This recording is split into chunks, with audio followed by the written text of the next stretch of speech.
Hey guys, my name is DeathFlore and welcome back to a new tutorial. And today I am going to show you how to make this sound.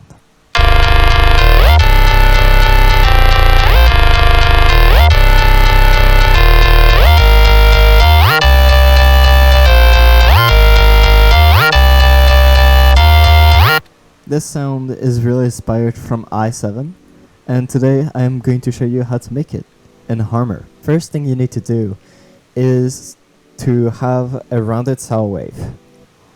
What is a rounded saw wave? Pretty much on a HARMOR you have two default oscillators, a saw wave and a square wave. And what you want to do is on this saw wave you need to make it more round. As you can see, there's like some very sharp edges right there, and what you just need to do is to make them round. So in the harmonic level settings over here, you just need to create a point on the top middle here and just drag it down like this. And now as you can see, this is not completely a sine wave because a sine wave would look like this, but a rounded saw wave. So it still has the sound of a saw wave, but also more smooth. Next thing you need to do is on the mix right there, you need to put it on this setting, because for this bass you'll need to have the sound of the rounded saw wave and also a smaller sound from that square sample to make it more full and beefy. Second thing you'll need to do is to go on the harmonizer and get these matrix settings right there. I'll let you copy that, and then put the amount and the width on the middle right there.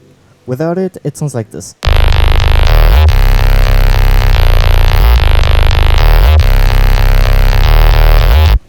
Which is not something that you want, but full harmonics.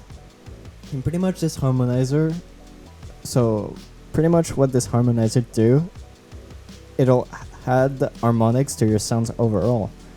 And with these settings, it sounds like this.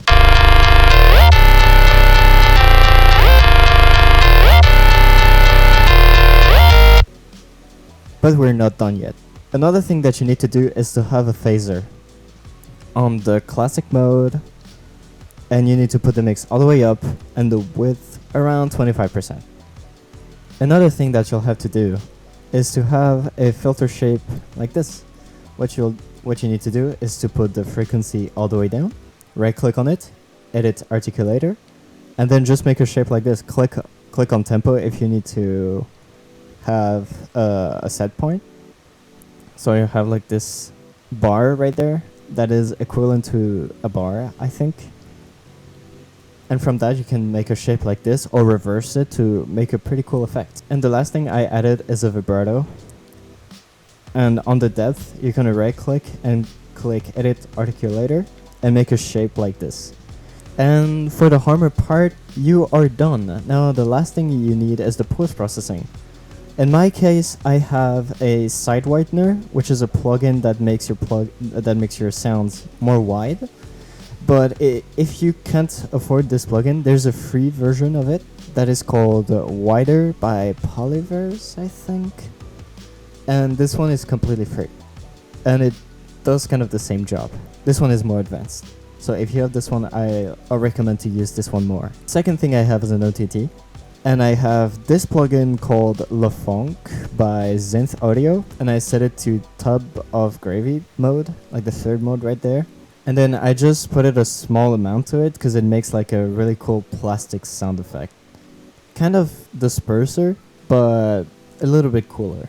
And last thing I added is a chorus. You can copy these settings. And then I routed it to a fat rack right there that I removed the wave shaper. And yeah, this is how you make the bass. I hope you like this tutorial, and here's a little preview on how it sounds like with a quickly made drop.